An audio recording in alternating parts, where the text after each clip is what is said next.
Thank you everyone for joining live. We're so excited to be hosting the panel again. My name is AJ. I'm part of the Women in Sales and CSG organizing committee, and I am truly blessed to be joined by Truk and Leah and Mariah in organizing this panel today. I would say that I probably didn't have much of a hand in organizing just given the time zone, but Truk and Leah and Mariah have done a fantastic job in getting the panelists here today, and thank you very much to the panelists for joining. I'm just going to mute. Please just make sure that you are on mute if you are. Thank you. So just a bit of background on the Women in Sales and CSG program at PagerDuty.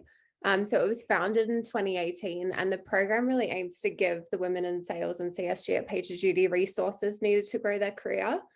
We run these panels every year, and our last panel was run in May 2021 for advocating your voice, and the panel before that was elevate with empathy and leadership. The organization and the sort of group also aims to provide an opportunity for mentors to give back and exercise their leadership skills through mentees. So if you aren't already in Women in Sales and CSG and you'd love to join the group, please let us know. We're always looking for new mentors and mentees. And we have 3 programs within that group, which is obviously the panels, which we're running today. We have the mentorship, which happens quarterly, and we also have community events as well. So that's just a bit of background on the Women in Sales and CSG group, but I know we're all here today for the panel, so I want to pass it over to your moderator today, which is Mariah, and she's going to kick things off. Thanks, AJ. Hello, everyone, and welcome to our Women in Sales and CSG panel of the year.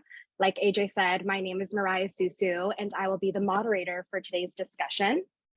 Today's discussion will be featuring inspiring women, both internal to PagerDuty and external connections, who have offered to share their unique perspectives so that we can all learn from their success. We chose the topic of managing authenticity for today's discussion. It's no secret we all want to be led by someone real. This is partly a reaction to the turbulent times we live in, but it's also a response to the public's widespread disappointment with lawyers, politicians, and businessmen, where we all just kind of have this sneaky suspicion that we're being duped and deceived. And our growing dissatisfaction with sleek airbrush leadership is what makes authenticity even more of a desirable quality in today's organizations. Today, we will hear from 4 female leaders on how they use their firm sense of self as a compass to navigate their choices and progress towards their goals. Without further ado, let's meet our panelists, who just so happen to all be mothers. Elisa, please take it away. Thanks so much. And before I start, I'm just going to say thank you. I'm truly honored to be here. And this is very much a topic that's near and dear to my heart. So my name's Elisa Bozzo, and I am a corporate sales director at Okta, which is an identity and access management platform. Here, I'm based here out of Toronto. The corporate sales team that I run spans across Canada, so across the entire country. And we deal with businesses that are roughly between 300 and 1,250 full-time employees. That's what my team and my team's territory covers. I've been in tech for almost 15 years, maybe just crossed the 15-year mark. Prior to Okta, I had been at Salesforce for almost 13 in a variety of different sales development, individual contributor, account executive roles, and then moved into leadership for kind of my final year and tenure there before joining Okta, like I said, in April of this year. As you mentioned, Mariah, I am a mom, so I've got 2 young boys at home. I'm based here in Toronto, right downtown. They are 5.5 and 3 and keep me very, very busy outside of my professional life. Thank you, Elisa. Katie, if you'd like to go next. Thanks so much, Mariah, and thank you to the entire PagerDuty team for having me here today. This is such a treat. My name's Katie Azuma, and I too am based in Toronto, so we have like a serious Toronto connection going on here today. I am the VP of Global Sales at Deltek. Deltek is an ERP company that specializes in companies who have project-based businesses. So think of architecture firms or hospitals or government contractors, anybody who has to do a long project that's very complex. We serve those companies in those industries. I have been in tech most of my career. That spans, I was shocked when somebody on the prep committee told me it was over 25 years. I try not to count. We were talking about authenticity today. I will say I do have the filter on. Elisa said yesterday, you don't look like you have a 22-year-old. I said it's because I have a filter, the Zoom filter on. But I love leading teams. I was an individual contributor for half of my career, and I've spent the last half of my career managing and leading sales development organizations, inside sales organizations, and for a brief stint, global marketing as well.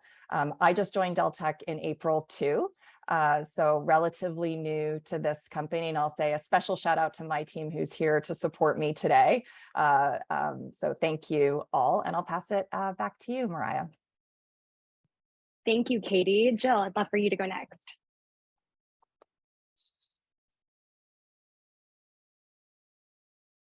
And Jill, you're on mute. Oh, there we go. Sorry about that. Good morning, good afternoon, good evening. My name is Jill Brennan, and I am the Vice President leading PagerDuty's business in EMEA. I joined PagerDuty in October, coming to the company from another software firm that was based in New York, a company that was makes software that you run if you are conducting a clinical trial.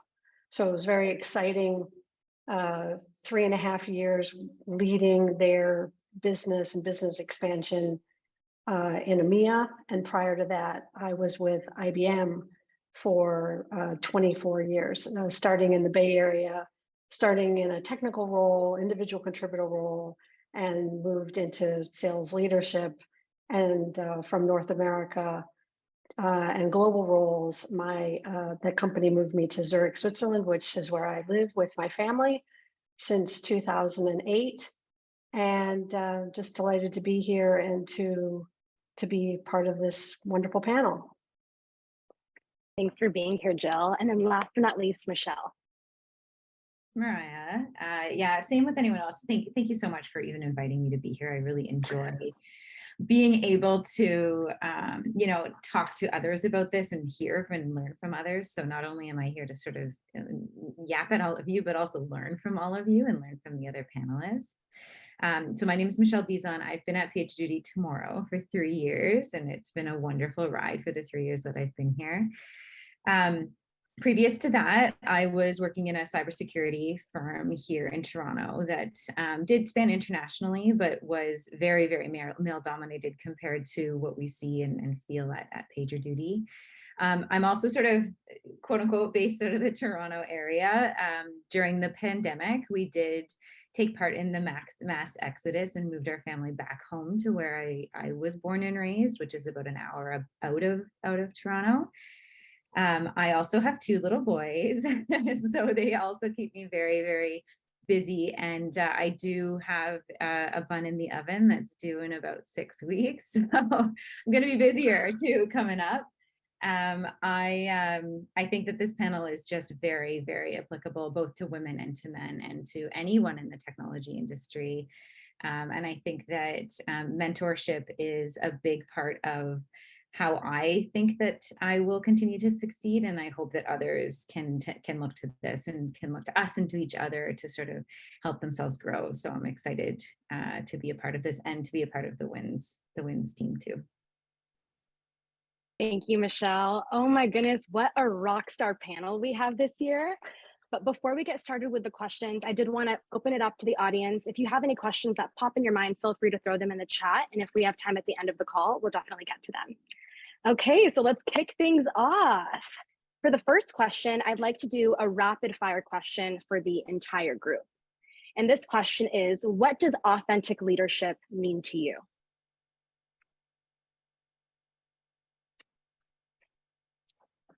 Who's going to start? I guess I can start. As I mentioned in my intro, this is a topic very near and dear to my heart. Authenticity is actually one of my core values. So to me, I think authentic leadership really starts with self-discovery and self-reflection and understanding what your core values are. When I was prepping for my first interview, going from individual contributor into leadership, I did a pretty thorough self-reflection exercise and wanted to kind of really challenge myself into looking at all the leaders that I had ever worked for, that I had, both good, okay, and not so great relationships with, and what were kind of the main elements that had to be there when I felt the most connected. I felt like I was doing my best work. I was the happiest. I maybe had the most success. And authenticity turned out to be one of them. So my three core values are trust, respect, and authenticity. And I think the three go hand in hand. As it relates to applying authenticity to leadership, I think it involves really taking the extra effort to get to know who your reps are and who they are outside of their professional life, what's important to them, what their goals are, what their own core values are, so that you can really create deeper and more meaningful connections with them and make sure that you're, in alignment as much as possible. I also think an element of it comes with transparency and falling on your sword sometimes, and being open to feedback and admitting when mistakes are made, because ultimately you want to, have that human connection with your team, and you want them to see you as not only a boss, but also as a human and someone who genuinely cares about them. Thank you so much. And we don't need to queue up the next person. Panelists, feel free to jump in. I can go next. I think just kind of building on Elisa's comments, I thought a lot about this question since you shared it, having just so many different experiences globally and kind of coming into environments as a leader where I was very unknown to, let's say, the team that I was going to be responsible for moving forward.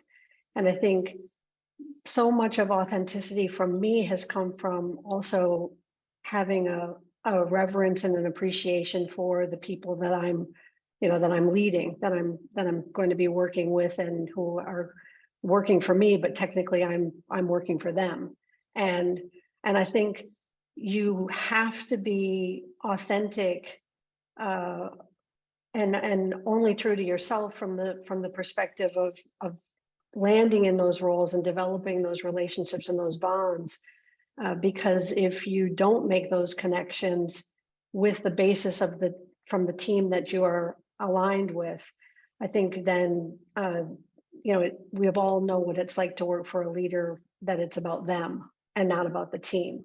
And I think people feel that immediately, and so it may not feel authentic where you're more interested in your team than maybe you are letting them in to who you are.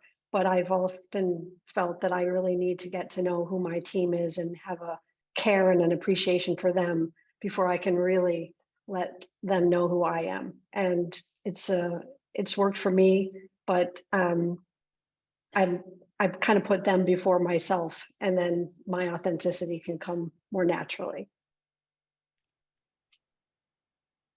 I love that answer, Jill. I think it's spot on. I mean, I think they all, I think they all are. I think for me, I was the same as you. I mean, I think I had a general understanding of what my answer would be to this question, but as we, went through this process, I went back and I thought about it a lot more. And I think, as I look at the journey of my career and I look at my team and how much I care about them and their well-being, and I think for me, it's showing that I am also a human that can make a mistake. So, let's tack on all the things that both of you said, but also, I think in my career as a manager, the one thing that I have definitely learned is that your team needs to understand that you too are a human being, and that you too can do things and apologize for them, or call things out that you've done that you've learned from.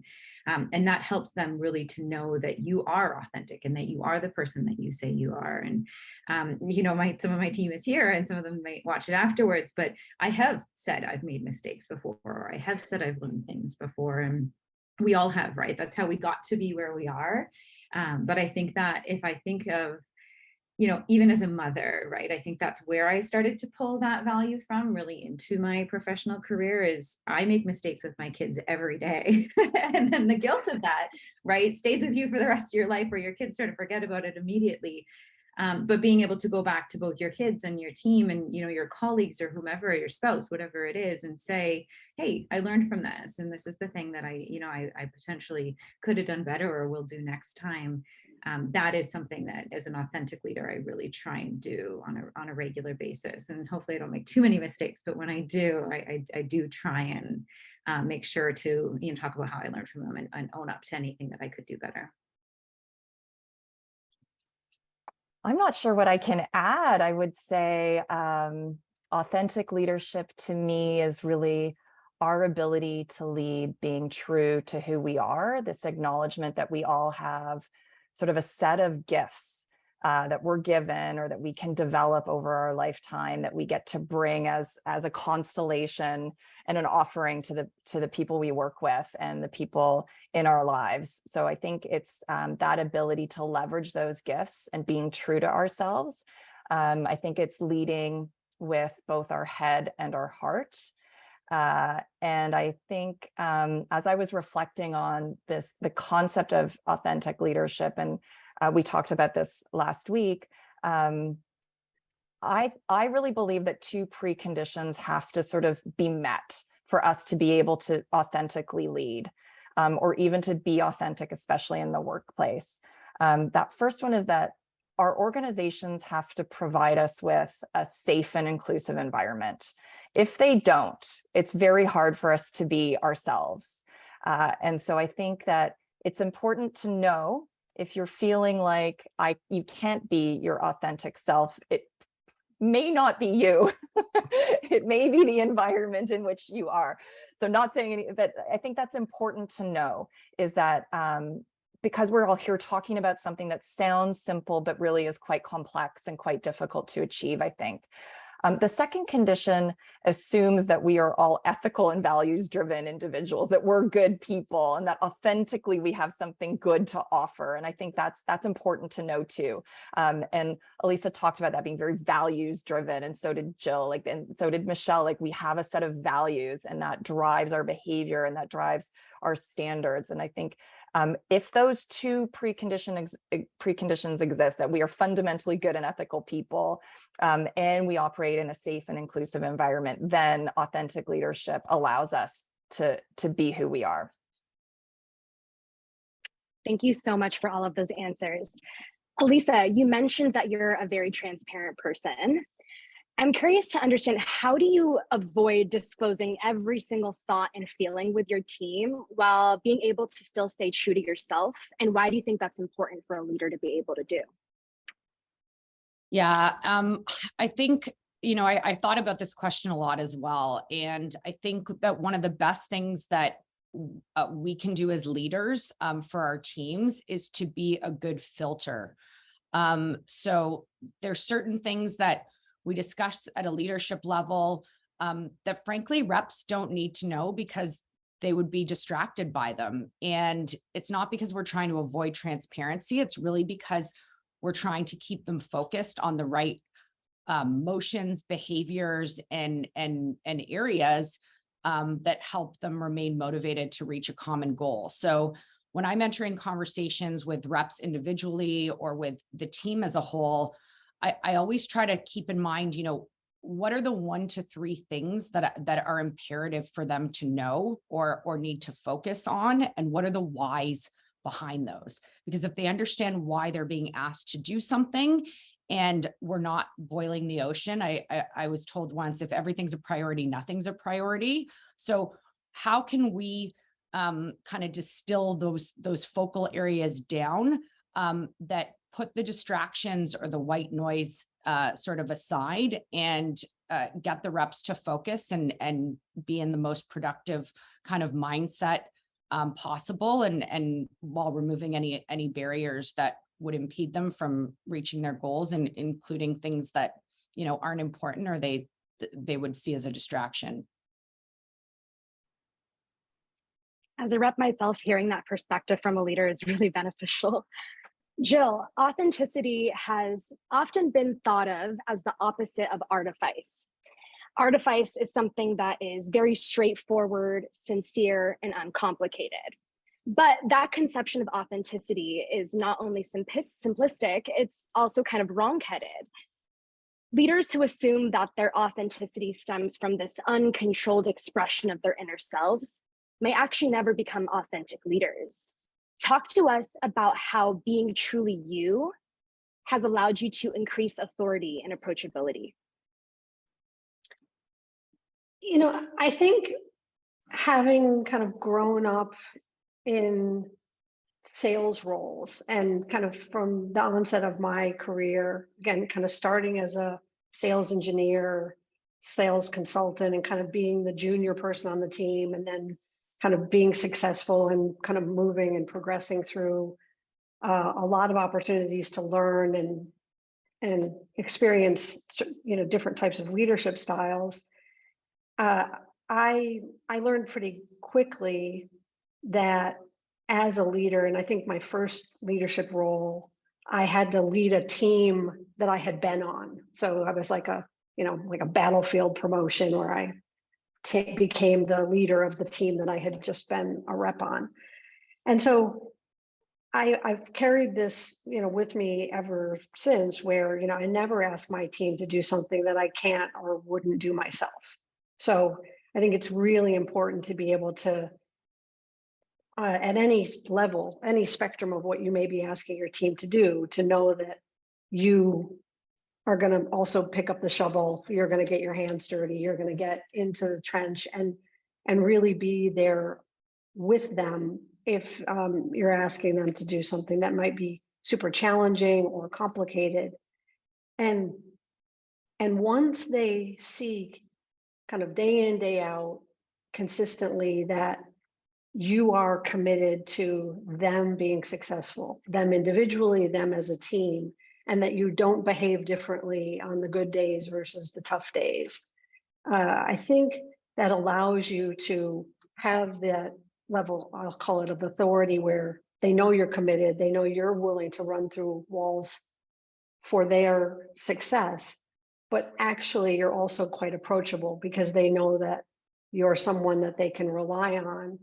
And I always wanted to be that leader when the sales rep or the sales manager is, leaving that customer meeting, that they call you. Sometimes they want to just call and talk. Sometimes they want to call and talk about how fantastic it was.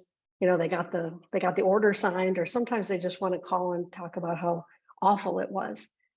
But if your phone isn't ringing and your team isn't reaching out, then you have to think about, am I approachable? And do they see me as someone that authentically, genuinely cares about who they are and what they do? And if my phone isn't ringing, that's when I'm picking up the phone myself. How's it going? How can I be helping? And it's not a complicated approach, but I think they test you all the time. Times are tough. Maybe the numbers aren't where they need to be. Does Jill behave differently? And I think if you can consistently show that you don't behave differently, it builds a lot of trust. And for me, that's who I am naturally. So it works. But I think we've seen what it's like when things aren't going well and you work for someone, they're just like, oh my gosh, where did this person come from? And we're very fortunate at PagerDuty that we've got a really fantastic environment and ecosystem to work within. So I feel like PagerDuty helps us be the best leaders we can be as well. That's great. And apologies to all the managers at PagerDuty for the influx of phone calls you're about to get from your reps. Katie, you've been in, sorry to mention it again, but you've been in the industry for 25 years. Have you ever experienced imposter syndrome? And if so, how have you used your authenticity to combat the feelings of imposter syndrome? Hi, Katie Azuma, recovering imposter syndrome sufferer. Nice to meet you all. Glad to be here. I'm sure I have friends on this call.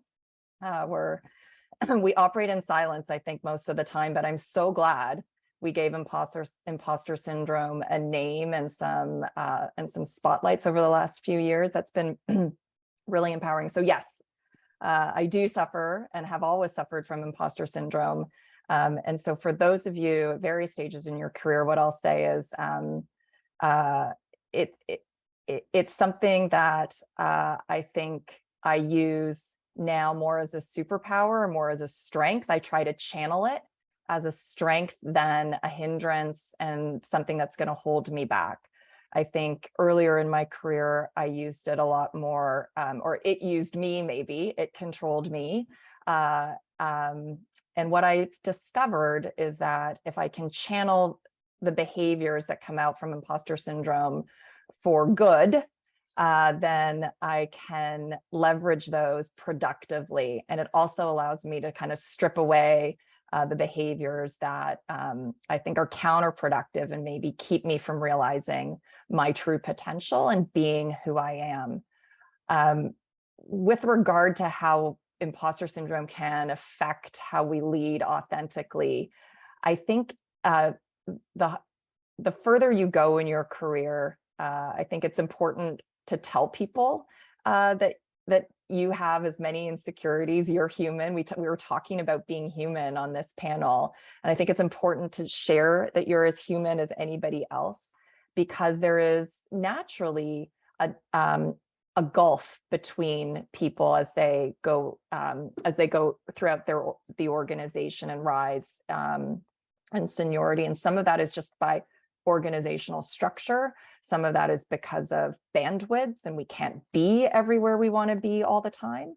And I think for most people with imposter syndrome, they do a really good job of making things look really easy, even though inside they might feel like they don't belong somewhere. And so it can be a challenge to have people view you as authentic if you're operating like many imposter syndrome sufferers do at a really high level, because people then can sometimes can't see the path to whatever you are doing.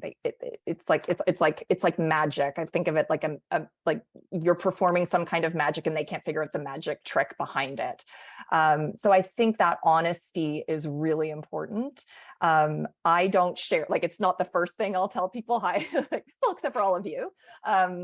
But it should come out. I think that we're just human too. And we're going through the same insecurities as everybody else.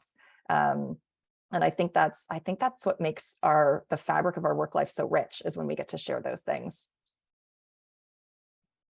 You heard it here, folks. We are reclaiming imposter syndrome and we're making it our superpower. I absolutely love it. Michelle, over to you. I know that before joining PagerDuty, you were in the cybersecurity space. What are some lessons learned from being a female leader in a male-dominated space? Yeah, so like I said, I mean, we're still in tech here, and the other organizations that are on the call too are still tech. So we do still sort of see that across the board. And I don't want to say PagerDuty is the only anomaly here, but we are fortunate at PagerDuty to have such a strong female leadership race, such a diverse leadership team. But as I sort of think back to my entire career, and then especially when I did work in cybersecurity, I think that there were quite a few things that I can take away from that. And, I'll talk through a couple of them. How I give and take feedback is something that I learned probably later than I should have as a female leader. It doesn't have to be cookie cutter, right? So how I receive and how I need to receive feedback doesn't need to be the same as the person next to me.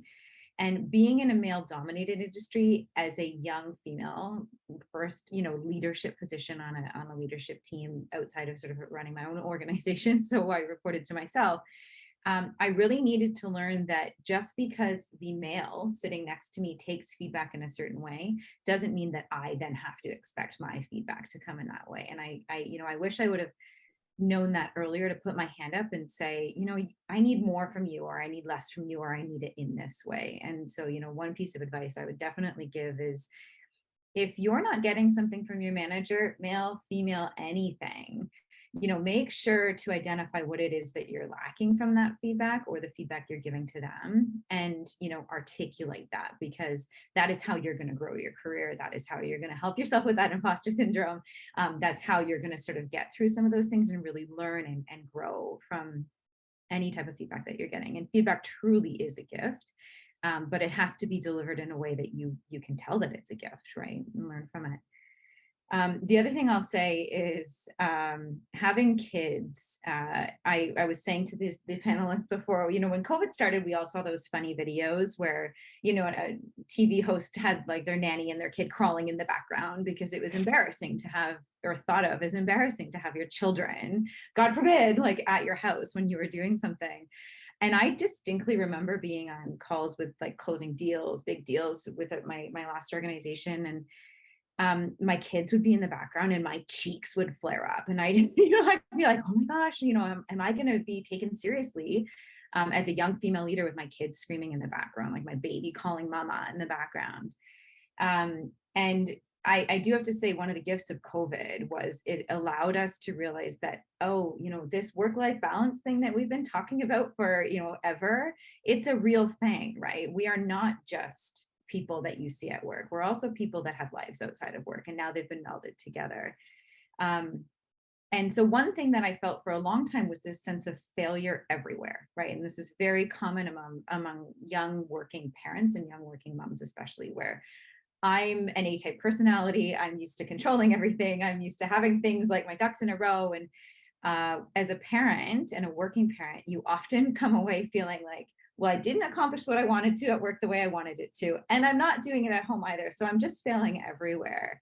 And, being authentic to myself and being true to myself, especially in a male-dominated industry, it was hard to raise that red flag and say, hey, I am managing all of this stuff all at the same time. What can you do as an organization to support me? Or what do I need more of as an individual so that I can be supported through, this cold my kid has, or, this sales cycle that we're going through with a tough client, or whatever it may be. And then the last thing I'll say is big emotions. So I am an emotional person. I'm definitely on that side of the spectrum. And, learning how and when it was appropriate to have those big emotions, but also how and when it was appropriate for others to say it was okay for me to have those big emotions, was a big piece of being a female leader in a male-dominated industry. So I was the first female leader to sit on the leadership team at the cybersecurity firm. I also held the longest seat there as a female, and was the only one to have a baby. So there was lots of things that we as an organization learned through while I was there. And having big emotions through some of those things, as the only female, I hid that for a lot of it until I learned that it was okay and I could bring out those big emotions. And it's not, turning a table over or crying all the time. That's not what I mean. But just having emotions and allowing myself to have emotions is part of who I am. And it's part of, what makes me me, and what makes me successful, and what makes me, what my team would say, hopefully, is a good manager. And so learning how to do that and learning how to help others understand that that's okay definitely was a big part of, being a female leader in sort of a quote unquote male dominated space. Thank you so much, Michelle.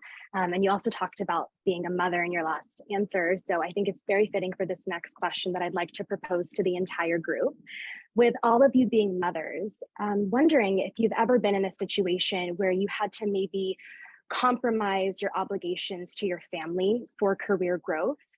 And if so, how has authenticity helped you to make the best decisions, not only for yourself, but for your family? I can take that. Is all the time a reasonable answer? It is really hard to balance and prioritize, and the bigger your job, the harder it is, I think. Not to say that it isn't hard for everybody, but I feel like I'm constantly juggling priorities, and that any minute now, like we're being real here, so any minute now, some major ball is going to be dropped. I am somewhat sheepish and yet proud to say I've only ever forgotten to pick up a kid once. And one is 22 and one is 14. So I feel like that's a win.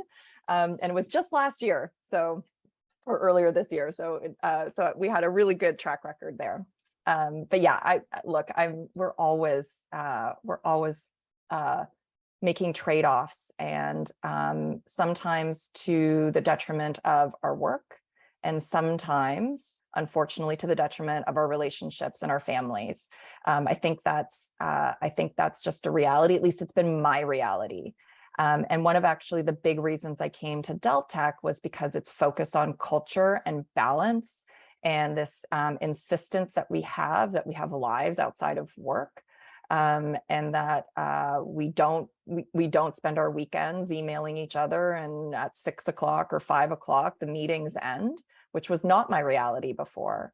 And it was because I needed to face the fact that our kids leave. They grow up. Jill just is about to, I think, packing tonight, right? And dropping her child off for freshman year tomorrow. Like, they leave. And suddenly when Meredith, my daughter, was about to enter high school, which just started yesterday, I was faced with like a really major decision. How can I continue my career? I'm very career driven, get huge fulfillment from my work. So how can I not give that up, but still spend more time with my family? And the answer was, go find a company that celebrates that. I can certainly relate, and I think part of again, what's always been a guiding kind of principle for me is that I genuinely didn't compromise for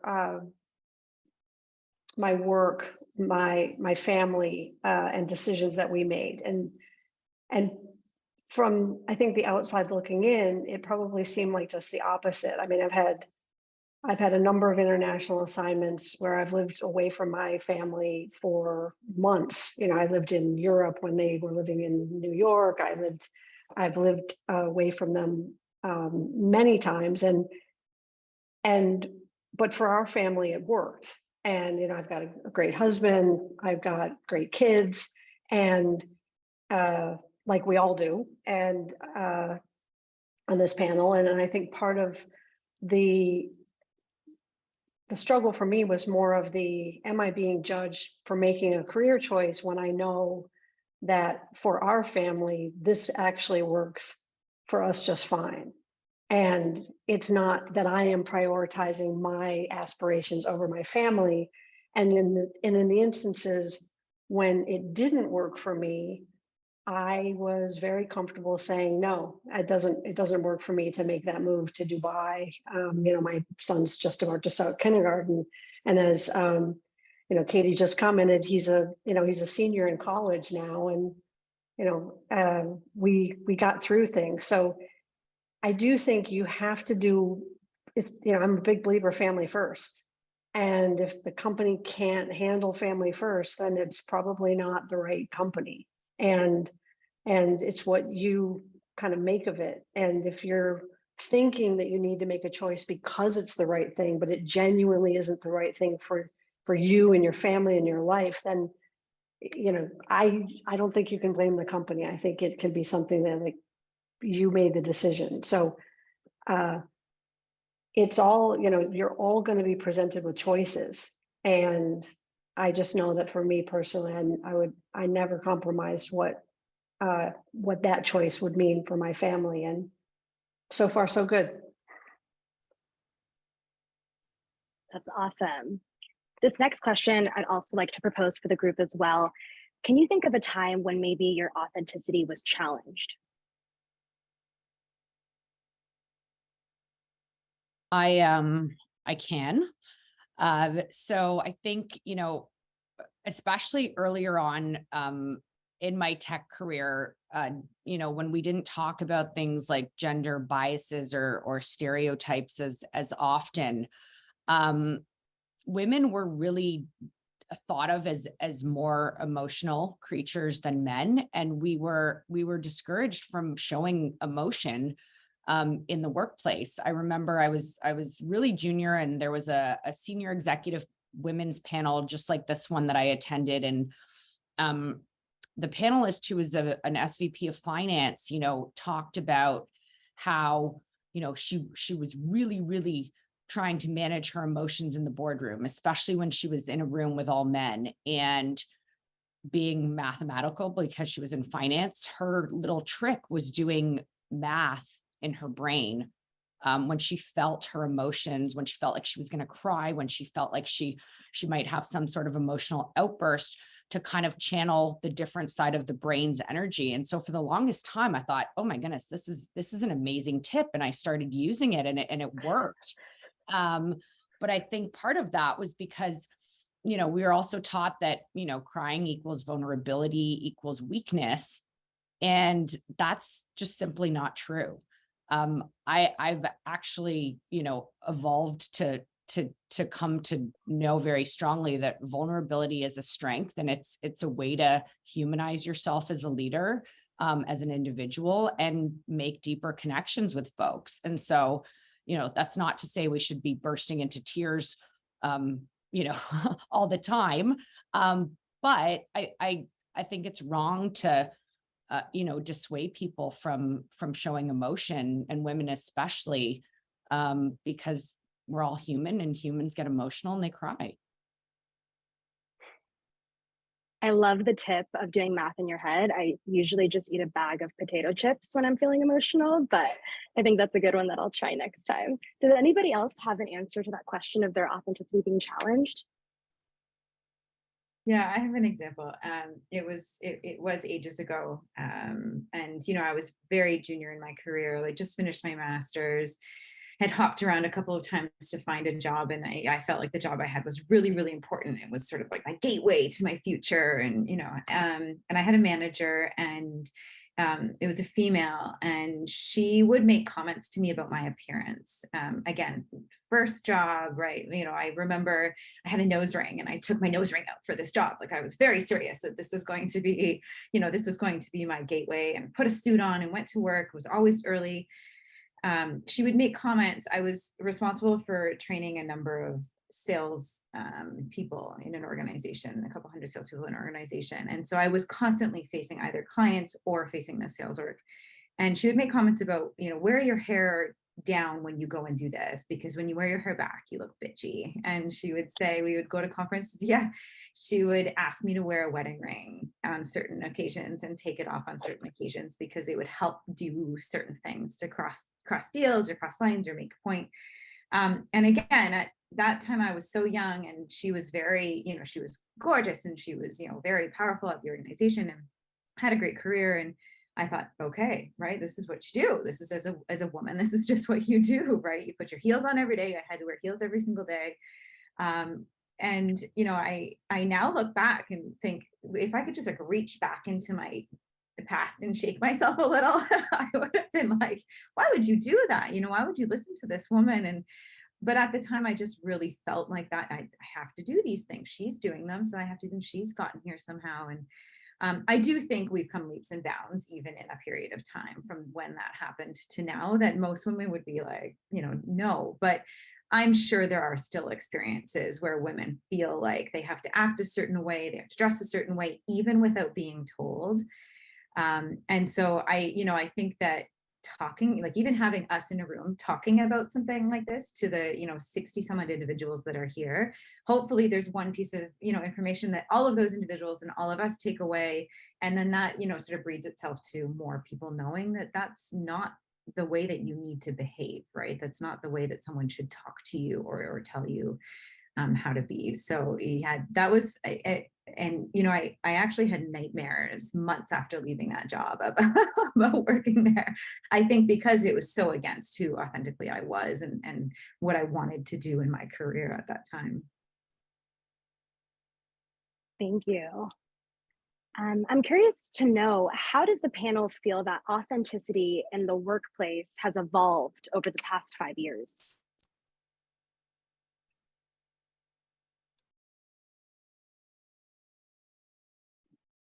I mean, I think it's hard to, at least for me personally, to kind of separate the pre-COVID from the post-COVID, work environment. I think it was Elisa or someone mentioned before about how, we are all far more familiar to the people that we work with because they've seen our homes, they've seen our kids, our dogs, our gardens.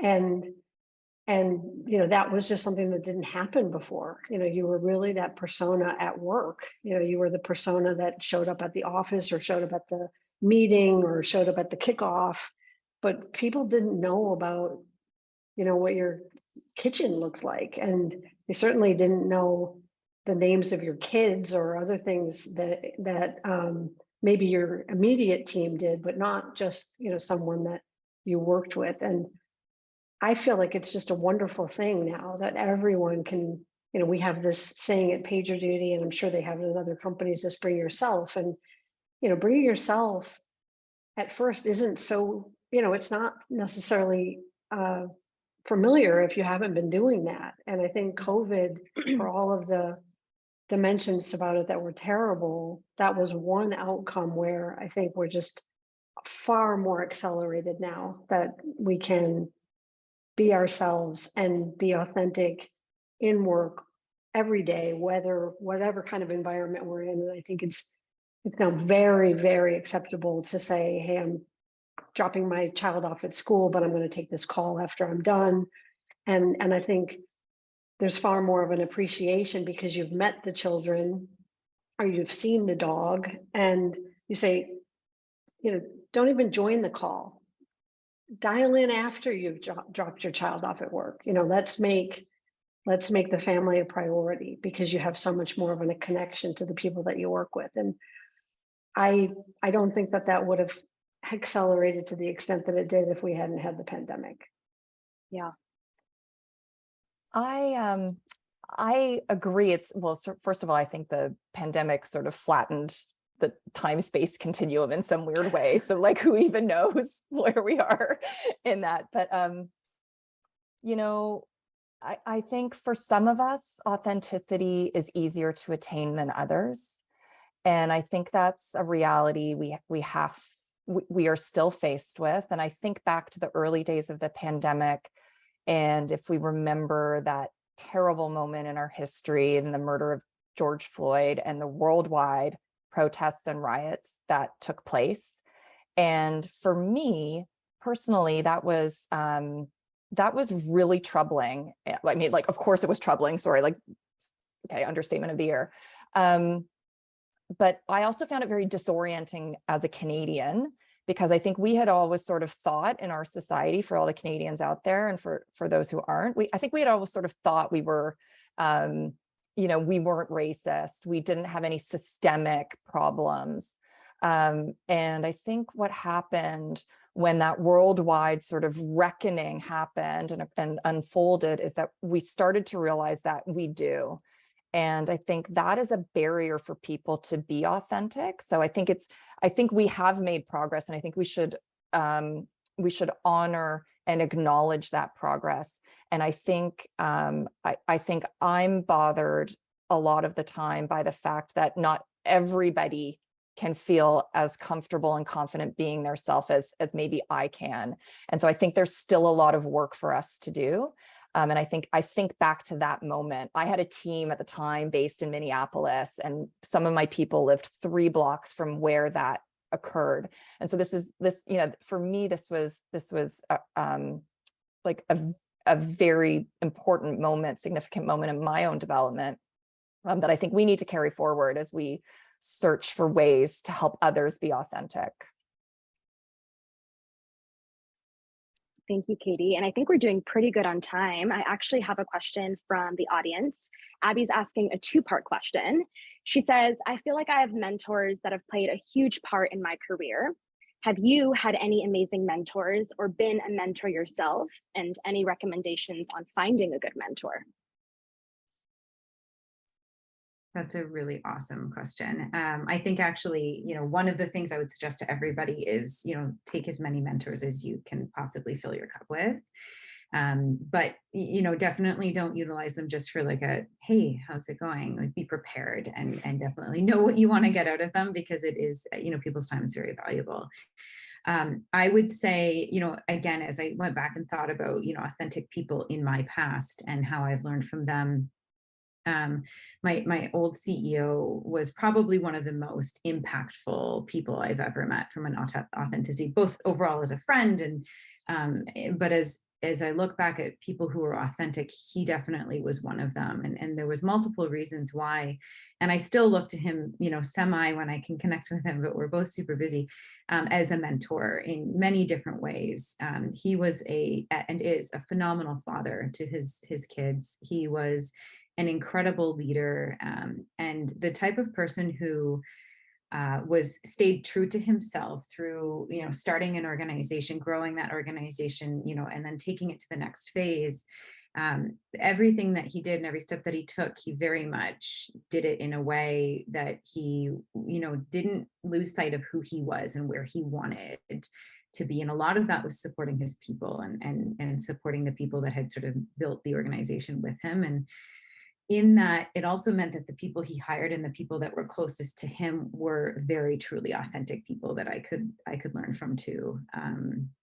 So I think mentors are just super, super valuable. Actually, even here at PagerDuty, I'm very fortunate to have, a lot of very good mentors, but two specifically that even recently I just tapped on the shoulder. And even at this point in my career, I said, can you be my mentor? Can I just come to you with some of these questions? And I come out of those sessions and I am enlightened and excited and rejuvenated. And, it's a different conversation from your other, many meetings on Zoom that you have all day long. But it is, if you come prepared and sort of what you want out of the conversations, I do find that the questions sort of stick with me, and I grow a lot from them and bring them back. And it's a dinner table conversation with my husband and my parents, and how do I take this and how do I grow from this? So I would say definitely every mentor that you think that you can work with. Again, don't waste anybody's time and don't waste yours, but you'll learn along the way. And I think it's super, super valuable for everybody's career at every stage in their career too. Thanks, Michelle. And I know we have about 20 minutes left. Looks like there's one more question. Oh, there's some more questions actually. This question isn't focused on authenticity per se, but I'm wondering, how do you stay motivated as an individual contributor during a tough sales year? Or how do you lead your teams during a rough sales year? Ooh, I can take a stab at this one. So part of, I think a key attribute to being successful as a sales rep is kind of having that grit and resilience and perseverance, because folks who have never had to go through slower or tough times in their sales career, frankly, are incredibly lucky, and eventually luck runs out, right? And so I think, the best ways that I stayed motivated as a rep when I had kind of slower quarters or months or lulls, is figuring out, what are the right behaviors that I need to consistently be inputting that are ultimately going to drive results, and to never stop doing those, even if the results aren't coming right away. But also, what are the little wins that are going to kind of give me what I call the jollies to help me stay motivated? And sometimes it was, reaching out to an executive who had never engaged with us before and getting them to engage with us or come to an event or something like that. Maybe it was a really minor roadblock that I had overcome in a deal. So just really little things that I could see as mini wins that kind of kept me going when the ACV or the ARR kind of wasn't coming in the door. As a leader, I think it's really important to, again, make sure that you've got that kind of human and personal connection with your team as well. Providing them with the 1 to 3 focus areas that they're, consistently going to be just focusing on week over week, but also, getting to know them on a personal level and taking a genuine interest to be talking about personal goals outside of professional goals, where they might be seeing wins when, again, the sales are just in a slow or a dry spell.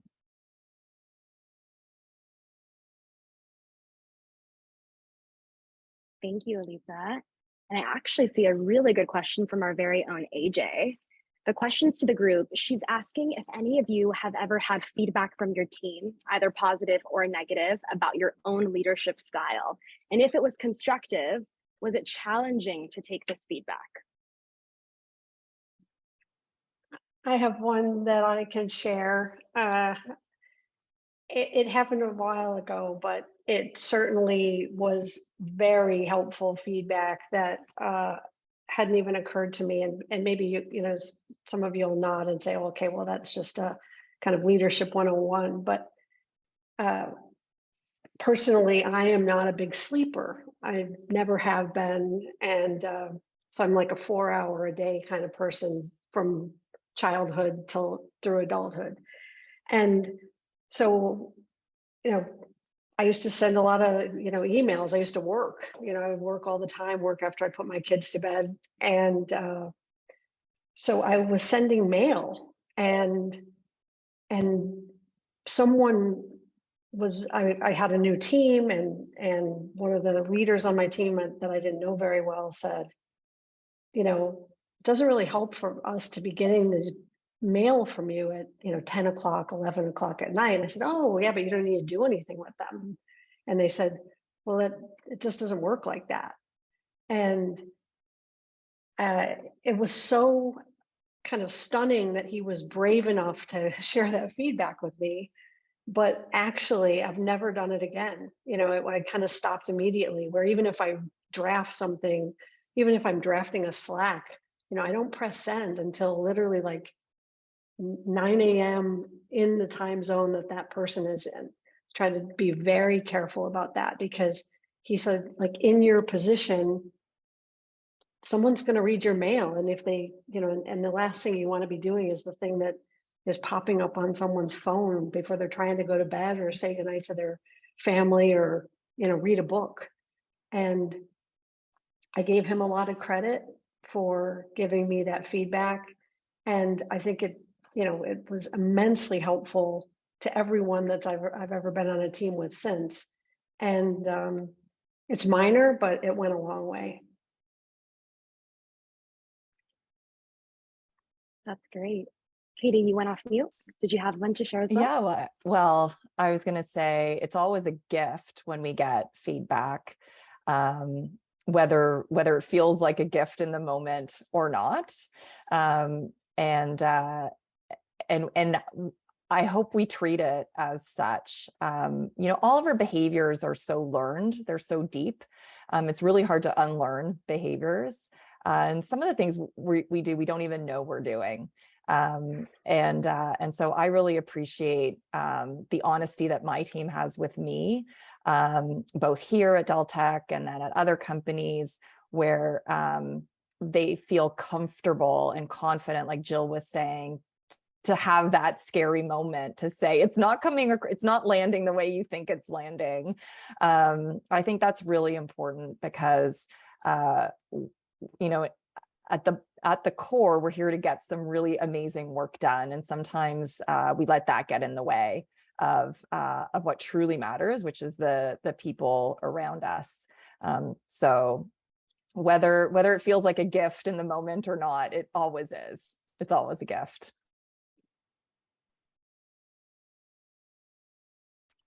Great. And for our final question, I would love all of our panelists to share one thing that they would hope sales and customer success could take away from this conversation today. I think that would be awesome.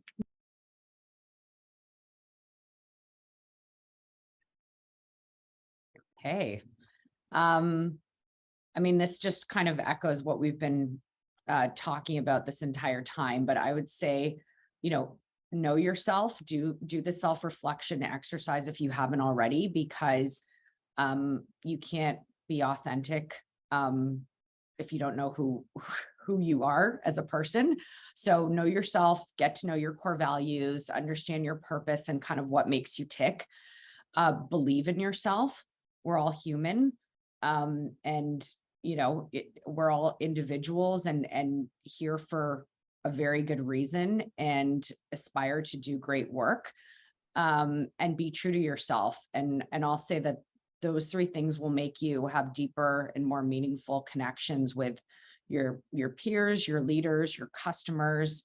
One of my favorite sayings too is be brave, not perfect. So take that away and try to remember it, especially in moments like, Jill just said, when maybe you do have to get outside of your comfort zone and, provide somebody with feedback who's more senior than you, or even when you have to challenge a customer.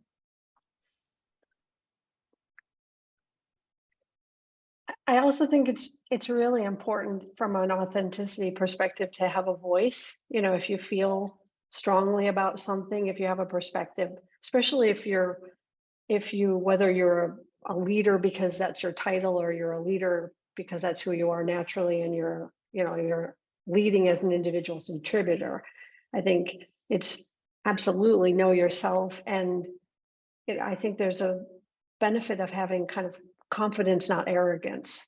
And so have clarity about what it is that you want to achieve, and be an advocate for yourself, be an advocate for what it is that you aspire to do. And that's always going to be authentic. But I think as a leader, it's really important to make sure that you, especially as a female leader, that you take that seat at the table. You have a voice, you have a perspective, and you are kind of all in with being the leader that you know that you are, versus having someone give you permission. I think that one thing I'd like to add to that is definitely I love the activity of going through and figuring out what are your core values. The other thing I will say is that they will change, so don't be afraid to revisit it as things in your life change, as your career changes, as your company changes. So go back to it. Don't get it tattooed and then think it's that's it for the rest of your life, because they will sort of change. Throughout my career, I have done, personality assessments, both paid and free, both with my team and then also just on my own. And some of them are silly and, you can take it as a grain of salt, but some of them have really helped me understand, why am I giving feedback to a person that way? Or why am I frustrated by a team member? And so what I will say is, as you're going through that exercise, if you're like, I don't know what my core values are, I'm here to make money, or I'm here to, grow my career, or whatever it is, do one of them, do 5 of them. They're usually pretty quick, and see what it comes back, because you will learn something about yourself that otherwise you might not have tuned into.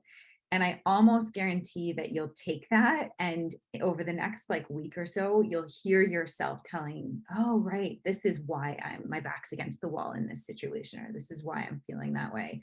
And that can help you peel the layers of that onion into who you are and what those values might be. And not to harp on this, but definitely go out looking for your mentor. One part of the question that we didn't answer was how to find mentors. They're literally everywhere. It could be in an elevator. It could be, your next Uber ride. It could be, your next meeting with somebody, your colleague, or, don't be afraid to see everyone as a mentor. And I love be a mentor too. I love mentoring people. And I think, what you have to give and what you have to learn are very equal in your life. And you should definitely think of yourself that way as well. So those are my definitely two big takeaways. I'll augment and add. I totally agree. Figure out what your unique gifts and strengths are. That's so important for you to bring your authentic self, for all of us to benefit from. That's self-discovery worth doing, for your own fulfillment and for everything we can gain from that. Remember that there are two preconditions that have to exist for you to be authentic. The organization at work anyway, the organization in which you operate has to support your authentic self, and your authentic self has to be rooted in your fundamental goodness and values that we've been talking a lot about. Who knew this was going to turn into a values-based conversation, but it's so core to everything. And I'll say, for anybody struggling with perfectionism or imposter syndrome or this fear of being themselves, I would say you belong here. And we're talking about claiming our space. And I feel the good vibes on this call. I can see that the culture at PagerDuty is just incredibly supportive. And so for anybody who might be struggling, it is clear to me that you can be your authentic self in this environment, as an outsider looking in. So.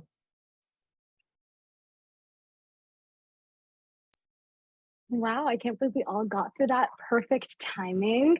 I see a message from Kim referencing PJ, who, for the panelists who aren't at PagerDuty, Katie and Elisa, we unfortunately lost a really amazing leader at PagerDuty this month. And so she was really the definition of authenticity. And so I know that she would have been such an amazing contribution to this conversation as well too. But thank you for that note. We're all thinking of PJ and her family still.